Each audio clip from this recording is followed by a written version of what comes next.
jemaat-Mu Tuhan,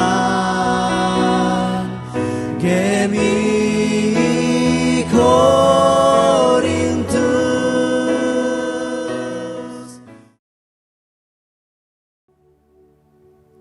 Shalom, selamat pagi Bapak Ibu Saudara terkasih. Pagi hari ini kita bertemu kembali dalam ibadah kita. Kita mengucap syukur untuk kasih dan kemurahan Tuhan yang kita rasakan hari lepas hari. Di tengah masa pandemik ini, di tengah masa semakin sulit ini, kasih setia Tuhan tidak pernah meninggalkan kita. Untuk itu pagi hari ini layaklah kita datang dengan penuh ucapan syukur di hadapan Tuhan. Kita akan mentabiskan ibadah kita. Saya undang jemaat untuk bangkit berdiri. Kita mau naikkan pujian. Kami puji dengan riang. Kami puji dengan riang. Dikau Allah yang besar. Bagai bunga terima kasih yang hati kami pun mekar. Kabut dosa dan derita, kebimbangan telah lenyap. Sumber suka yang abadi, beri sinar-Mu menyerang. Kau memberi, Kau mengampuni, Kau limpahkan rahmat-Mu. Sumber air hidup ria, lautan kasih dan restu. Yang mau hidup dalam kasih, Kau jadikan milik-Mu. Agar kami menyayangi, meneladan kasih-Mu. Mari kita pun memuji dengan suara menggagap, menyanyikan kuasa kasih yang teguh serta tetap. Kita maju dan bernyanyi, jaya walau diserang. Ikut mengagungkan kasih dalam lagu pemenang. Jemaat yang dikasihi Tuhan Yesus Kristus, mari kita tabiskan ibadah kita pada hari Minggu pagi ini. Kebaktian ini didasarkan dalam nama Allah Bapa dan Anak dan Roh Kudus. Kasih karunia dan damai sejahtera dari Allah Bapa Tuhan kita Yesus Kristus menyertai saudara sekalian. Amin. Amin.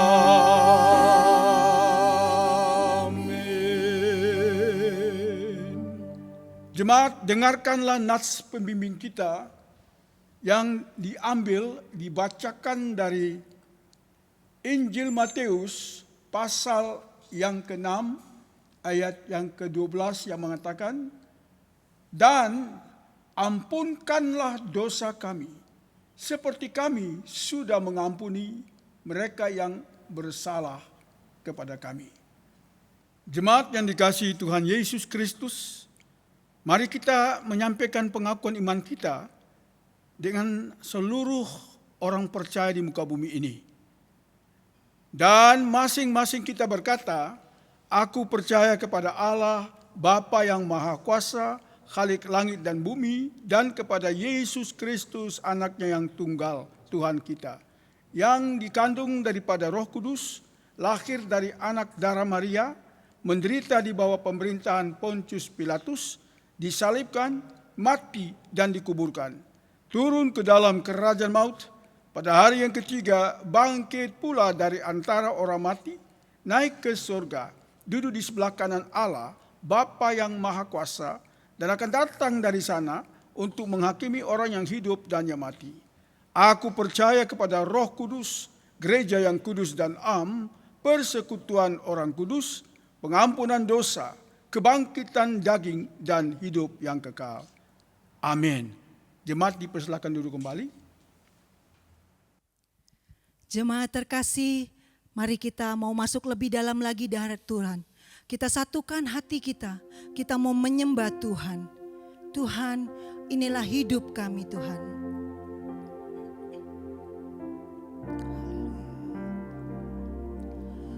Hidupku menggenapi firman-Mu,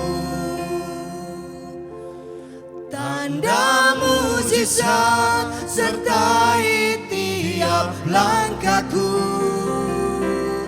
Kau bersamaku di dalamku, jadi bukti kebesaran.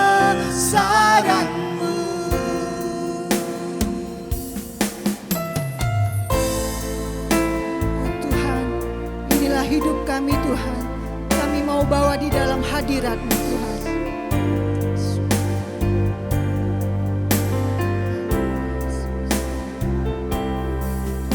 Tuhan, Kau sempurna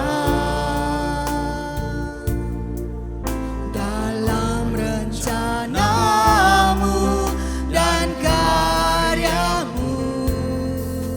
Ku serahkan hidupku, murnikan dengan Roh-Mu.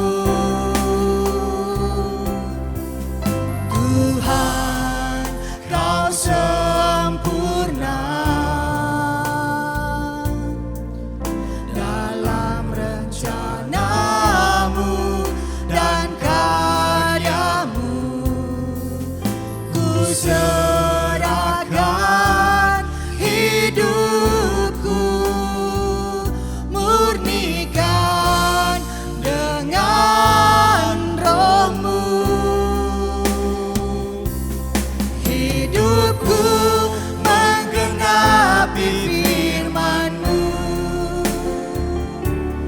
tanda mujizat sertai tiap langkahku.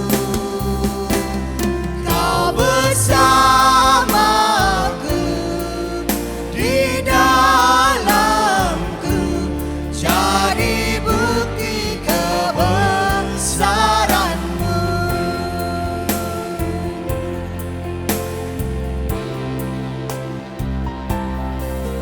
Tuhan, Kau sempurna dalam rencana-Mu dan karya-Mu. Ku serahkan hidupku, murnikan dengan Roh-Mu. Hidupku menggenapi firman-Mu, tanda mujizat sertai tiap langkahku. Kau bersamaku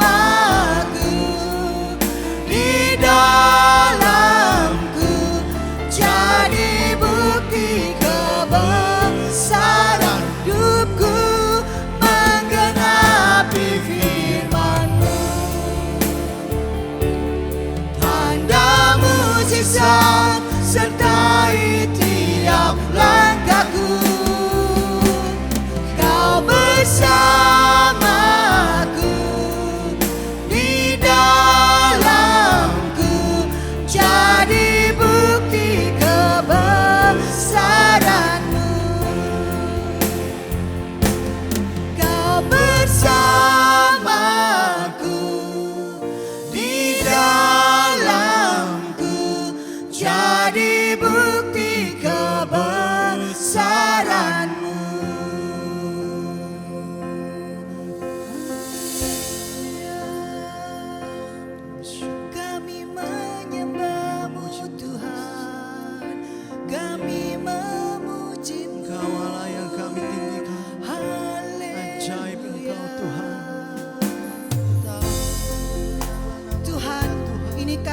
di hadapan-Mu ya Bapa. Kami mau mengangkat pujian kami mau mengangkat penyembahan kami Tuhan. Kami mau menyembah Allah kami yang hidup, Allah yang menjadi sumber pengharapan kami, Allah yang menjembuhkan saat kami sakit, Allah yang menghibur saat kami sedih. Oh Tuhan, Engkau juru selamat kami ya Bapa. Engkau gembala kami yang baik. Engkau Allah yang penuh kuasa Tuhan Yesus. Satu nama yang menyelamatkan, Engkaulah Yesus Kristus Tuhan. Setiap lutut akan bertelut, setiap lidah akan mengaku bahwa Engkaulah Yesus Tuhan di atas segala Tuhan, Raja di atas segala Raja. Engkau termulia, Engkau besar Tuhan, Engkau ajaib dan Engkau dahsyat. Haleluya. Haleluya.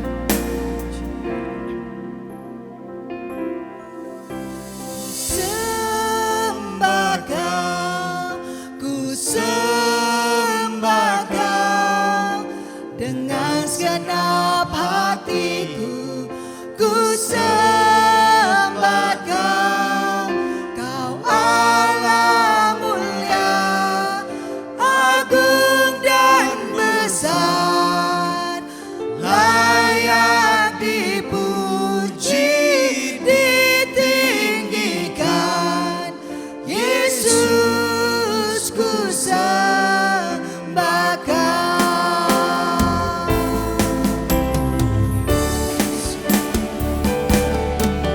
Ku sembah Kau, ku sembah Kau dengan segenap hatiku, ku sembah Kau, Kau Allah mulia, agung dan besar, layak dipuji, ditinggikan. Yesus ku sembah Kau, Yesus ku sembah Kau, Yesus ku sembah Kau, Yesus ku sembah Kau. Haleluya. Haleluya.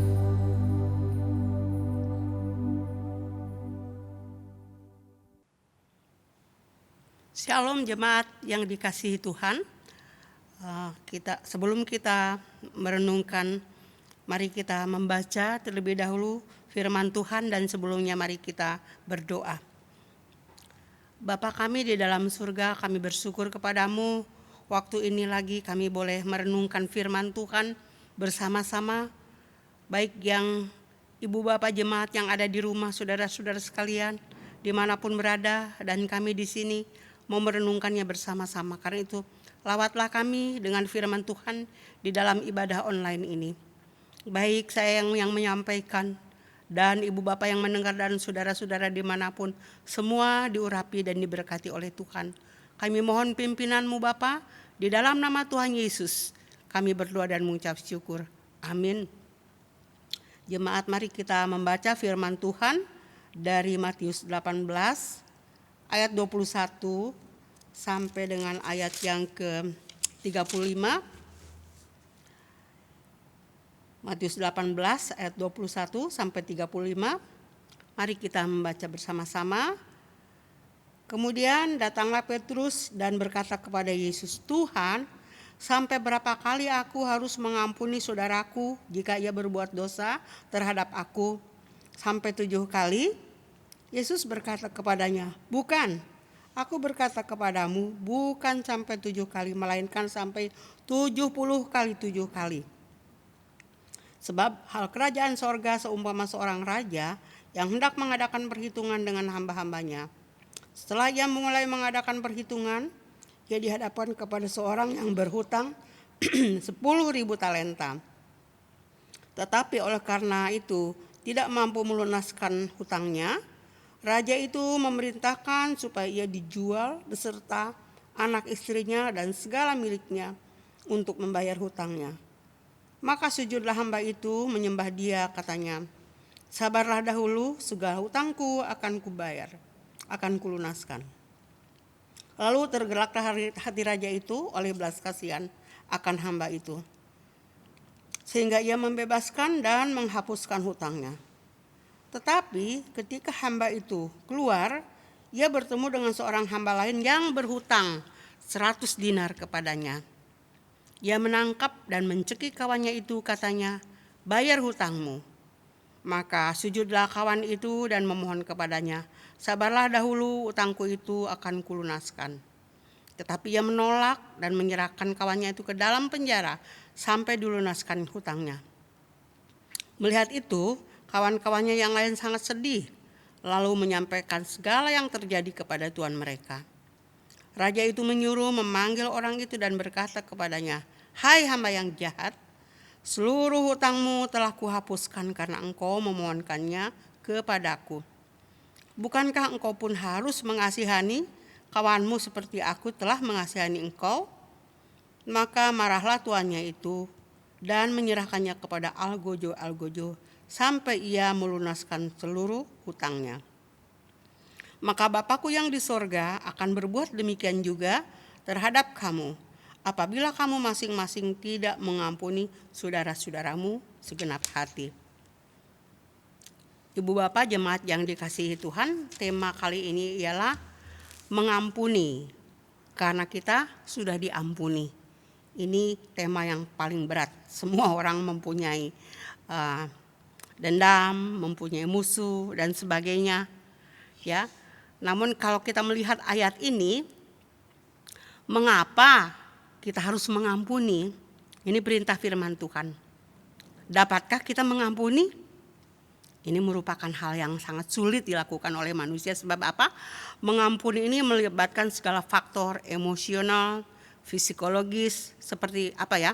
Perasaan, dendam, kebencian, sakit hati, kepahitan, retribusi, dan lain-lainnya.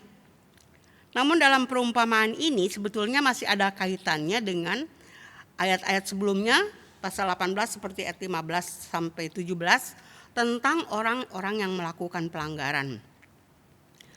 Apa sikap gereja terhadap orang-orang yang melakukan pelanggaran? Kalau kita membaca misalnya di dalam ayat ke-18, aku berkata kepadamu, sesungguhnya apa yang kamu ikat di dunia akan terikat di sorga, dan apa yang kamu lepaskan di bumi di dunia ini akan terlepas di sorga. Jadi otoritas gereja mempunyai otoritas wewenang untuk mendisiplin orang yang dalam pelanggaran. Karena itu tanggung jawab mati hidup orang itu kepada Tuhan. Tanggung jawab gereja itu, sebabnya gereja dengan berat harus mendisiplin. Ya, memang tidak mengenakan ya kalau kita mendisiplin orang berdosa. Bahkan dikatakan ketika kita menindak si pelanggar yang berbuat dosa itu ada prosesnya ya. Kalau kita membaca, dipanggil 4 mata, jangan dipermalukan, kemudian kita mengambil saksi dan sebagainya sampai proses yang ke terakhir. Seandainya pun tidak membuahkan hasil, maka gereja mempunyai hak otoritas untuk mendisiplin dia. Dan dikatakan kalau dia tidak mau mendengar, anggap saja dia seorang yang belum mengenal Allah. Ya mungkin juga dia belum mengenal Allah sungguh-sungguh, atau juga senang sekali memelihara kebiasaan-kebiasaan dosa yang terus-menerus dilanggar di dalam gereja. Makanya di sini gereja ayat ini didahului dengan perkara pendisiplinan terhadap si pelanggar. Memang rumit dan tidak menyenangkan. Seolah-olah kenapa? Tidak ada kasih.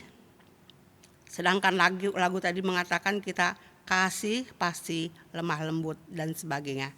Sekarang masalahnya kita harus membedakan mengampuni dan memaklumi.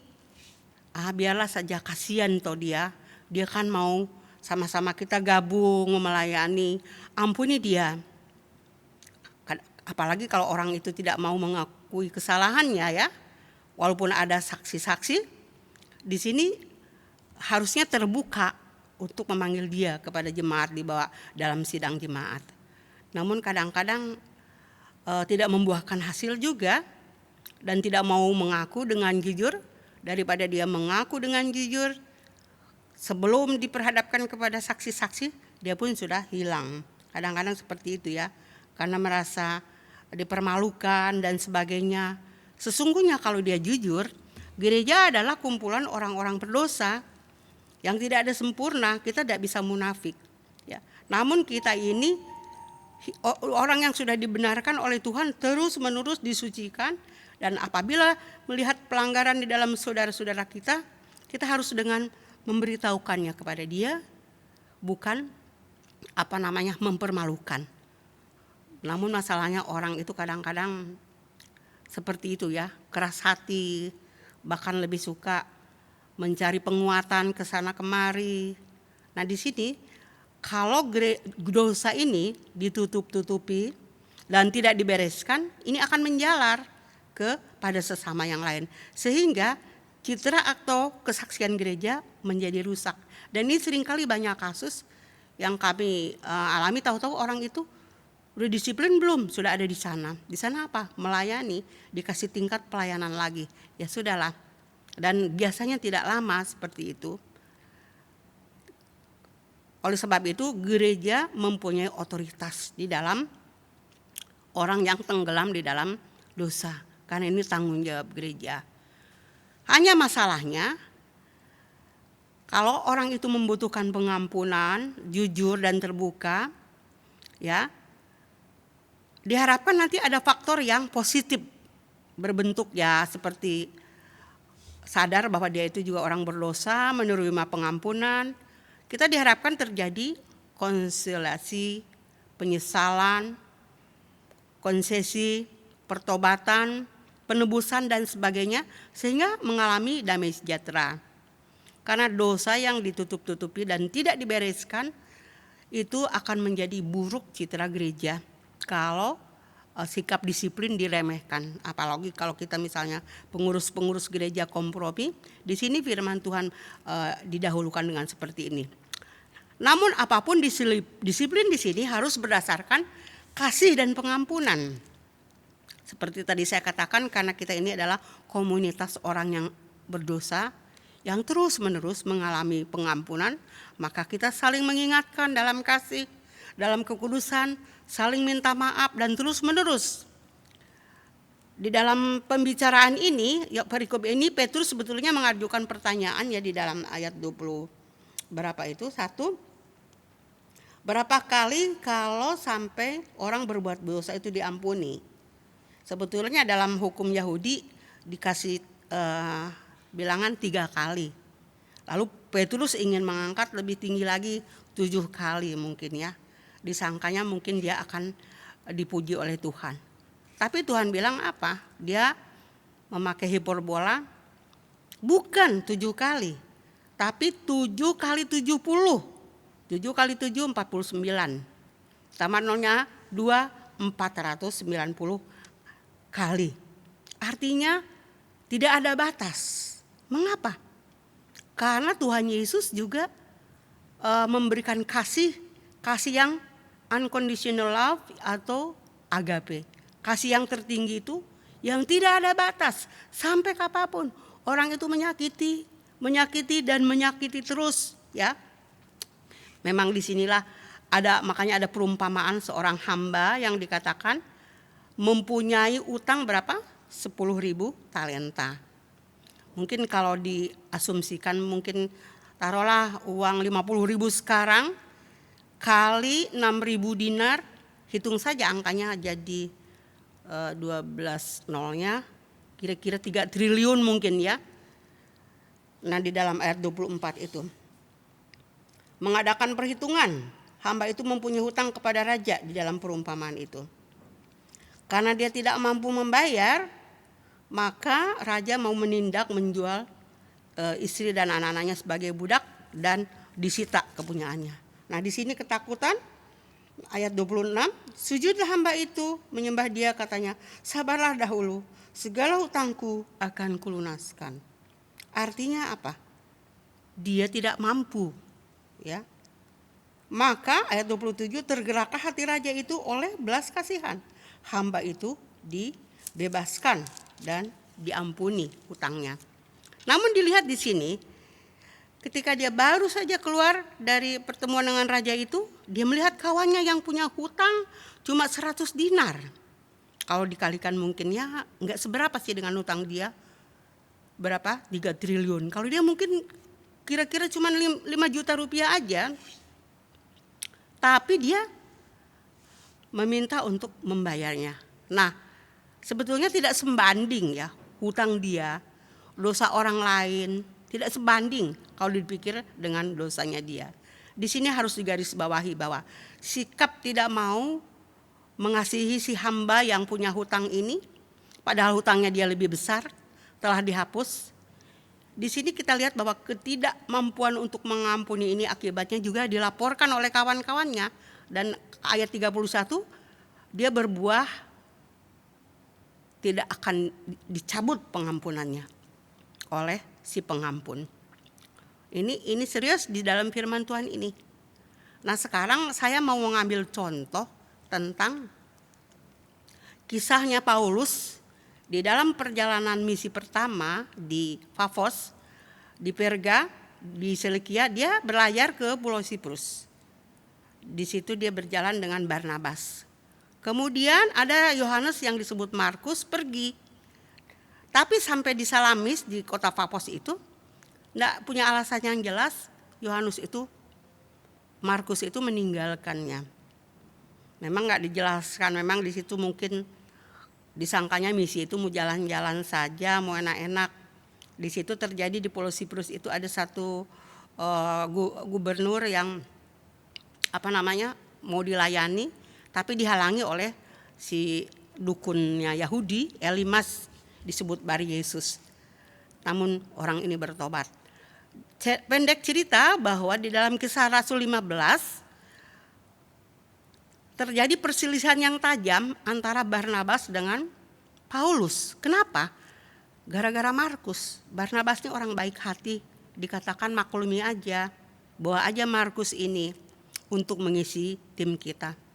Namun Paulus menegaskan di dalam ayat 35 Kisah Rasul 15, ia memahami, mengampuni. Oh, tidak baik, kata Paulus, bekerja sama dengan orang yang tidak tertib dan sangat menyusahkan.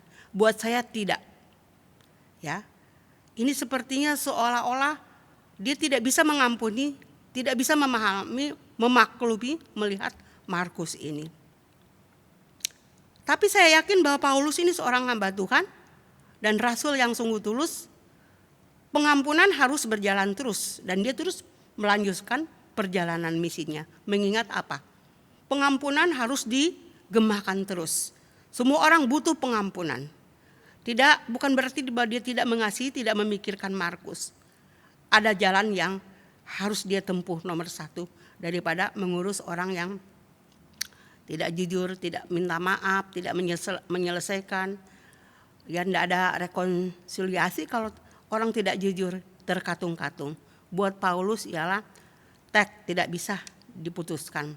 Barnabas ya pergi dengan Paulus, dengan siapa? Dengan Yohanes Markus. Sedangkan Paulus dengan Silas memilih, dan dikatakan bahwa satu hal yang positif akhirnya, seiring berjalannya waktu di dalam 2 Timotius 4 ayat 11 dikatakan, bawalah Markus bagiku karena ia sangat berguna. Dulu memang tidak berguna, menyusahkan. Jadi kadang-kadang memang ditinggalkanlah dulu. Mungkin orang melihat Paulus ini enggak mengasihi. Tetapi bagi orang percaya, cepat atau lambat selalu terjadi konsiliasi. Kalau orang itu jujur mengakui kesalahan dan mau diselesaikan masalahnya dengan pihak yang mungkin merasa dirugikan, orang Kristen, orang percaya harus mudah memaafkan ketika orang sadar mengakui kesalahannya, harus menerima.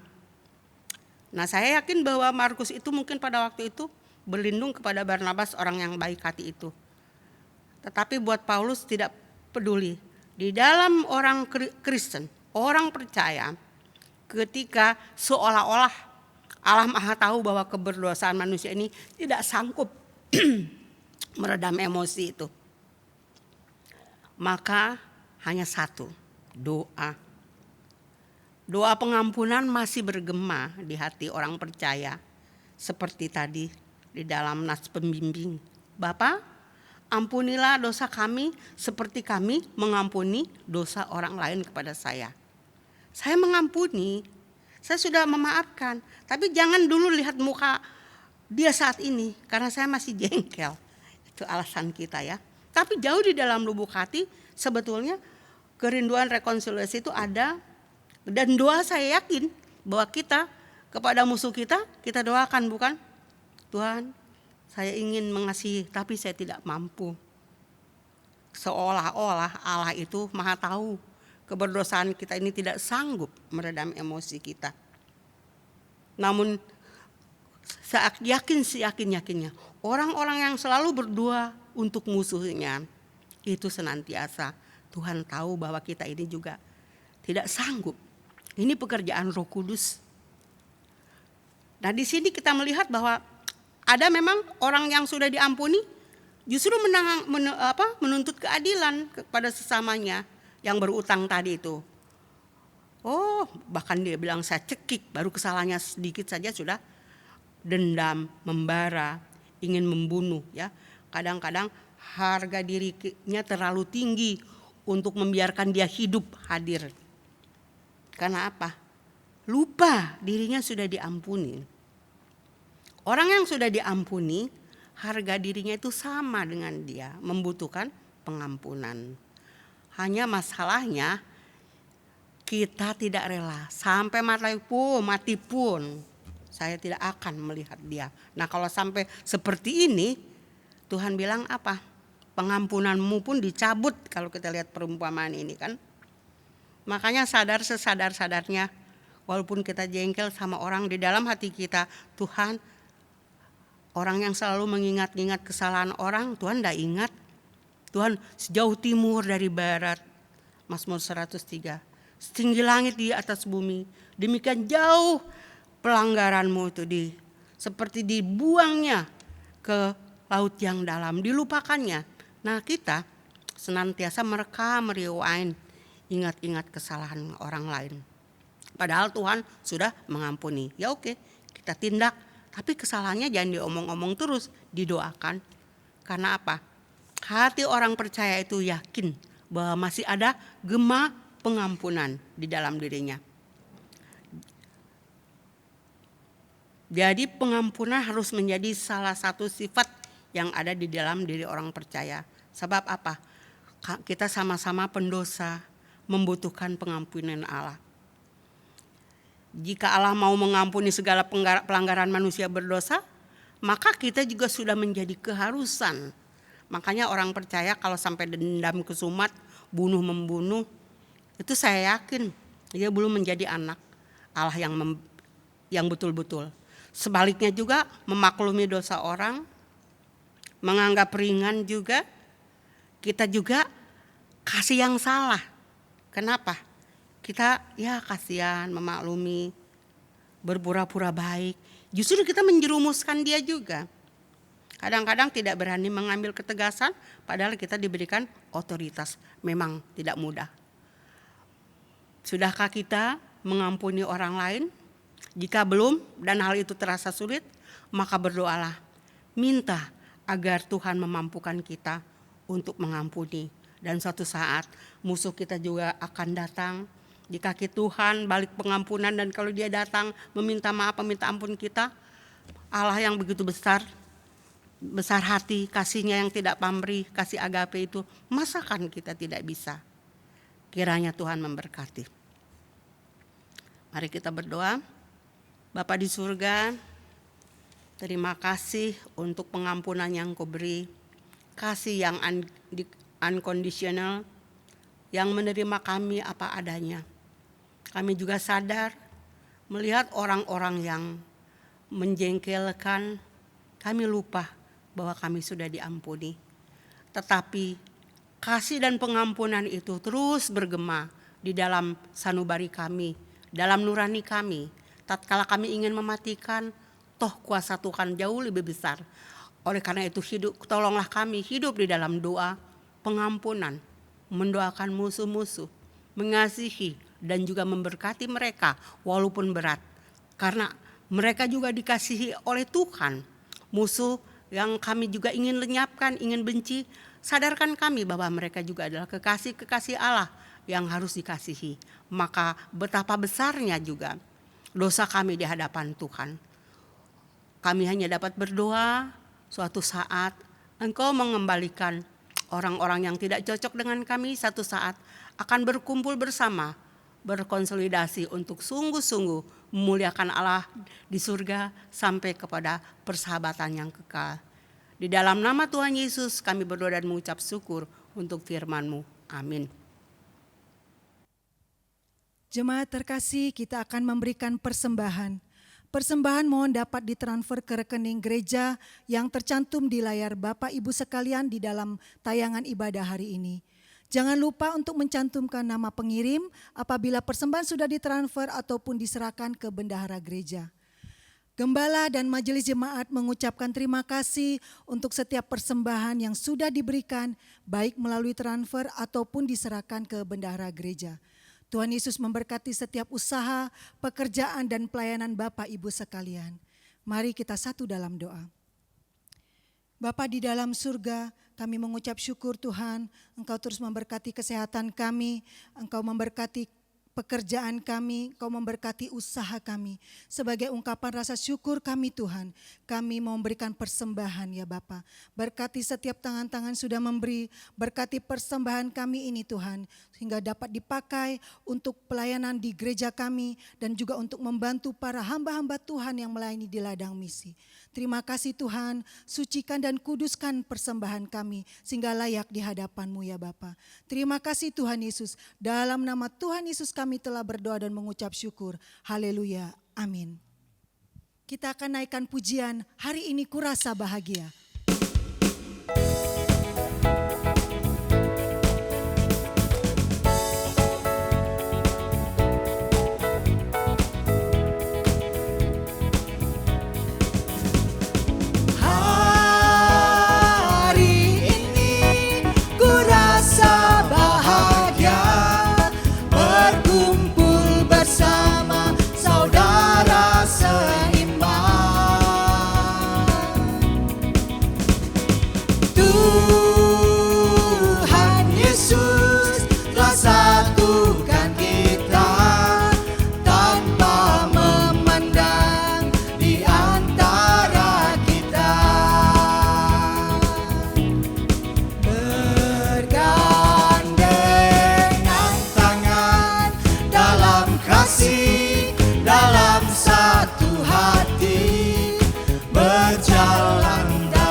Shalom, selamat pagi jemaat yang dikasihi Tuhan.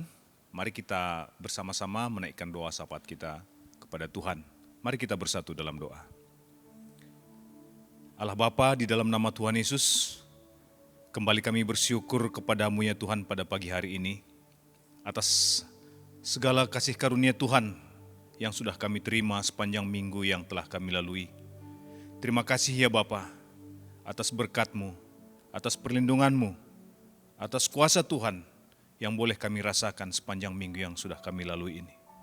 Terima kasih ya Tuhan untuk anak-anak kami yang boleh bersekolah. Terima kasih Tuhan untuk pekerjaan kami. Terima kasih Tuhan untuk semua usaha kami. Terima kasih ya Bapa di sorga. Engkau sungguh begitu baik bagi kami semua Tuhan, jemaat-Mu di tempat ini. Dan pada pagi hari ini ya Tuhan, kami menaikkan doa syafaat kami di hadapan-Mu ya Bapa. Kami memohon kemurahan-Mu ada atas kami semua ya Bapa di sorga, terutama bagi kami semua jemaat-Mu yang saat ini sedang berbeban berat ya Tuhan. Kami tidak dapat sebutkan satu persatu jikalau mereka dalam keadaan sakit. Tuhan kami mohon, Engkau yang memberikan kesembuhan kepada mereka ya Bapa. Tuhan berikan kekuatan baru, Tuhan sempurnakan kesehatan mereka ya Tuhan. Kiranya di waktu-waktu yang akan datang, kami senantiasa dapat bersekutu bersama-sama dengan saudara-saudara kami yang sakit. Demikian juga ya Tuhan, jikalau ada di antara saudara-saudara kami yang saat ini sedang berbeban berat di dalam pekerjaan mereka, beban berat dalam usaha mereka, kami mohon juga Tuhan bukakan jalan bagi mereka ya Bapa. Tuhan lowongkan segala beban berat mereka dari kehidupan mereka masing-masing. Terima kasih ya Tuhan, terima kasih. Tuhan, demikian juga kami berdoa untuk anak-anak kami yang oleh karena dalam masa pandemi ini mereka harus belajar dari rumah ya Tuhan.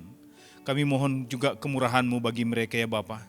Kiranya mereka juga dapat belajar dengan baik di dalam pemeliharaan Tuhan.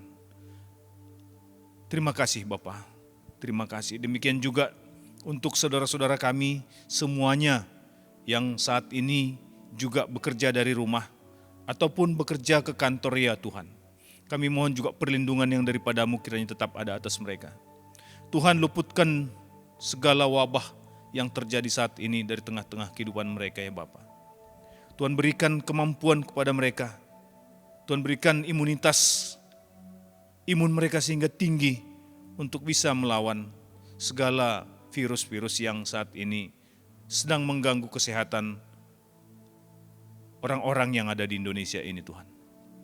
Demikian juga Bapa, kami berdoa untuk para misionari yang kami dukung senantiasa melalui gereja-Mu ini ya Tuhan. Kami berdoa untuk Pak Happy Maradia yang saat ini dalam pelayanan di ladang Tuhan. Kami mohon juga ya Tuhan, Engkau yang senantiasa melindungi mereka Tuhan, baik itu dalam kesehatannya maupun dalam pelayanannya. Tuhan kiranya menolong mereka di dalam semua kesulitan yang mereka alami. Kami mohon Engkau juga yang mencukupkan segala kebutuhan mereka Tuhan. Tuhan bukakan jalan bagi mereka di dalam pelayanan mereka ya Bapa, sehingga banyak jiwa-jiwa yang diselamatkan. Banyak jiwa yang diselamatkan untuk Tuhan Yesus melalui pelayanan mereka. Berkati juga keluarga semuanya,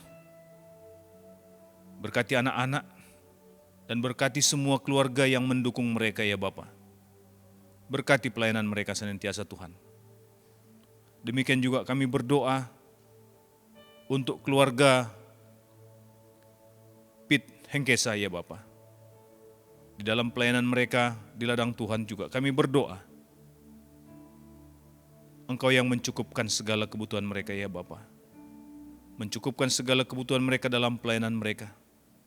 Pelayanan yang sekarang ini untuk memenangkan anak-anak jalanan di tengah-tengah pelayanan mereka. Tuhan kami berdoa. Terutama untuk Pak Pit yang belum dapat tiba di tempat pelayanan ya Bapa, oleh karena masa pandemi ini. kami memohon juga Tuhan juga yang menguatkan hamba-Mu ini ya Bapa. Kami berdoa untuk anak-anak mereka, di dalam sekolah mereka, di dalam pendidikan mereka. Tuhan yang memberkati, Tuhan yang menguatkan, Tuhan yang memampukan mereka semua ya Bapa di dalam semua kegiatan sehari-hari mereka. Terima kasih Tuhan. Kami berdoa untuk keluarga Abner, keluarga Zakir Imanilev. Tuhan, tiada henti-hentinya kami berdoa untuk hamba-Mu ini Tuhan. Kami mohon kemurahan-Mu juga atas mereka. Curahkan hikmat Tuhan bagi mereka ya Bapa. Biarlah pelayanan mereka senantiasa Tuhan berkati, Tuhan kuatkan, mampukan mereka untuk melewati hari-hari mereka di tengah-tengah pelayanan di ladang misi. Terima kasih Tuhan.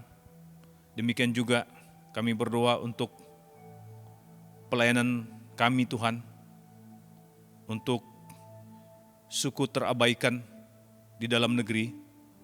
Kami mohon juga ya Bapa senantiasa menolong kami semua jemaat-Mu di tempat ini, yang senantiasa mendukung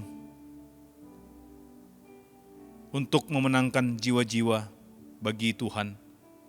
Kami berdoa ya Bapa, Engkau yang menolong hamba-hamba Tuhan yang akan ditempatkan di dalam pelayanan ini ya Bapa.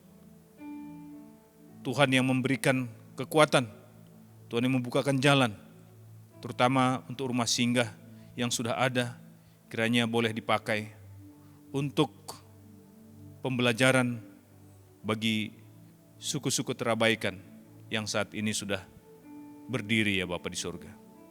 Terima kasih Tuhan. Demikian juga kami berdoa untuk pelayanan kategorial yang kami laksanakan di gereja ini. Tuhan kiranya juga senantiasa memberkati semua pelayanan ini Bapa. Baik itu pelayanan ibadah raya minggu, ibadah sekolah minggu, ibadah remaja dan pemuda, demikian juga malam doa dan misi yang senantiasa saat ini masih kami lakukan secara online Tuhan. Oleh karena masa yang terjadi saat ini belum kondusif untuk boleh kami bertemu secara bersama-sama. Tuhan, kami mohon Tuhan berkati semua hamba Tuhan yang telah mengambil hati dan pikiran beserta seluruh tenaga mereka untuk pelayanan kategorial ini Bapa. Tuhan memberkati mereka satu persatu. Tuhan kuatkan, mampukan mereka Tuhan untuk senantiasa terjun dalam pelayanan di ibadah kategorial di tempat ini. Demikian juga kami berdoa ya Tuhan untuk sidang sinode GMI yang akan berlangsung pada bulan Maret 2021 yang akan datang. Kami memohon juga bagi-Mu ya Bapa. Kami berdoa untuk semua panitia, kiranya mereka juga boleh sehati sepikir di dalam mewujudkan sidang sinode yang akan berlangsung di kota Pontianak. Kiranya Tuhan cukupkan seluruh biaya, tempat, dan acara, demikian juga seluruh keperluan-keperluan daripada sidang sinode ini nantinya.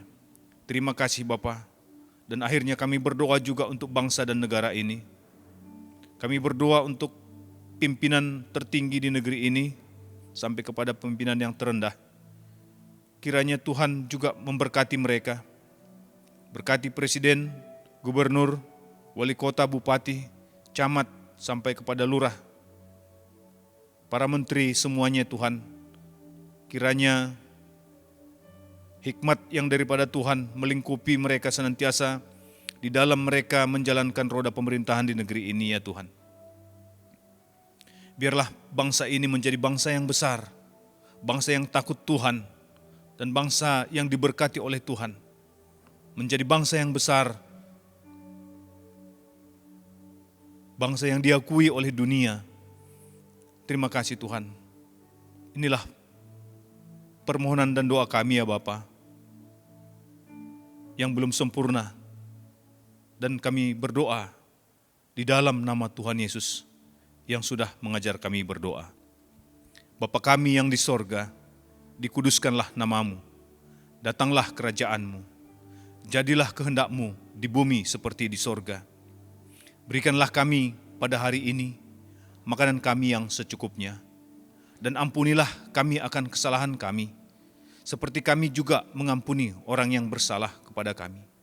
Dan janganlah membawa kami ke dalam pencobaan, tetapi lepaskanlah kami daripada yang jahat. Karena Engkaulah yang mempunyai kerajaan, dan kuasa, dan kemuliaan, sampai selama-lamanya. Amin. Bapak, Ibu, Saudara terkasih, kita akan mengakhiri ibadah kita pagi hari ini. Biarlah hari-hari kita ke depan dipenuhi oleh kasih Tuhan. Sehingga kita dapat saling memaafkan, kita dapat saling mengasihi, kita dapat saling mengampuni. Saya undang jemaat bangkit berdiri, kita mau naikkan pujian, kasih pasti lemah lembut.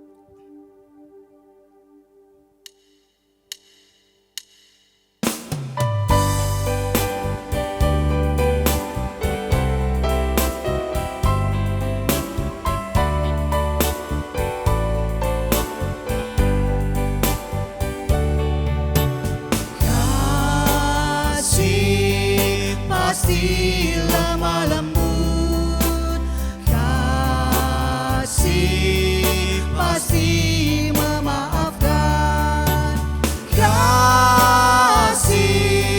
pasti murah hati, kasih-Mu Tuhan, kasih pasti lemah lembut.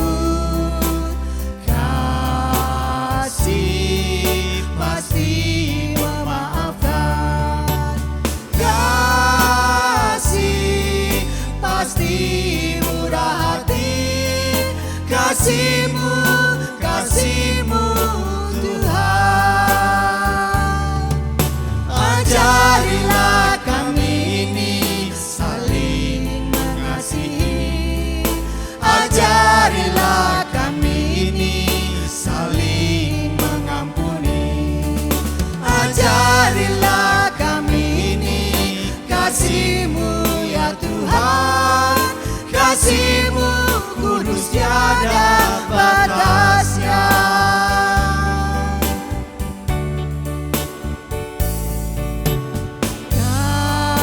Kasih pasti lemah lembut, kasih pasti memaafkan, kasih pasti murah hati, kasih-Mu Tuhan, ajarilah kami ini saling mengasihi, ajarilah kami ini saling mengampuni, ajarilah kami ini kasih-Mu ya Tuhan, kasih-Mu kudus tiada batasnya. Ajarilah kami ini saling mengasihi, ajarilah kami ini saling mengampuni, ajarilah kami ini kasih-Mu ya Tuhan, kasih-Mu kudus tiada batasnya, kasih-Mu kudus tiada batasnya, kasih-Mu kudus tiada batasnya.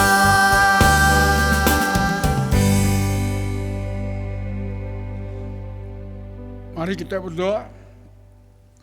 Bapa di dalam surga, di dalam nama Tuhan kami Yesus Kristus, kami sungguh diberkati dengan ibadah pada minggu pagi ini. Terutama oleh firman-Mu yang hidup, yang menolong kami supaya tetap menjalankan kasih agape dimanapun kami berada. Dan pada saat ini ya Tuhan, mampukan kami untuk hidup di dalam kasih itu. Kami juga ingin menaikkan syukur atas adik-adik kami yang ulang tahun, yaitu adik kami Rena Septi Maharani Borupurba yang berulang tahun pada tanggal 11 September. Bapa berkati seluruh kehidupannya, baik cita-citanya sebagaimana dia kehendaki, kiranya seturut kehendak-Mu Tuhan, dan berikan hikmat juga di dalam belajar dan dalam mengikuti pelajarannya di rumah, dan kiranya Tuhan memberkati dengan limpah kasih. Kami juga menaikkan syukur atas ulang tahun adik kami, Saudara Barita Yonatan, pada tanggal 12 September yang ini. Kami juga doakan supaya Tuhan memberikan dia roh hikmat, roh takut akan Tuhan, dan roh ingin dekat dengan Tuhan selalu setiap hari. Saudara yang dikasihi Tuhan Yesus Kristus, arahkan hatimu kepada Tuhan dan lakukanlah apa yang telah difirmankan kepadamu. Maka berkat ini akan selalu menyertai kita hari ini, besok, dan selama-lamanya. Tuhan menjaga keluar masukmu. Tuhan memberkati dan melindungi engkau. Tuhan menyinari engkau dengan wajah-Nya dan memberikan kasih karunia-Nya. Tuhan menghadapkan wajah-Nya kepadamu dan memberikan engkau damai sejahtera dalam Yesus Kristus Tuhan. Amin. Amin.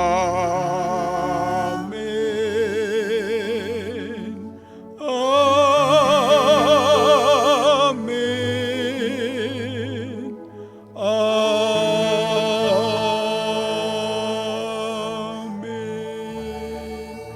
Jemaat, ambillah waktu teduh sejenak di hadapan Tuhan. Mari kita mulai.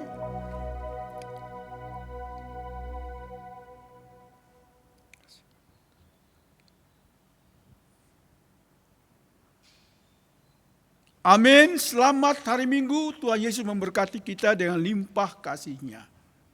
Amin.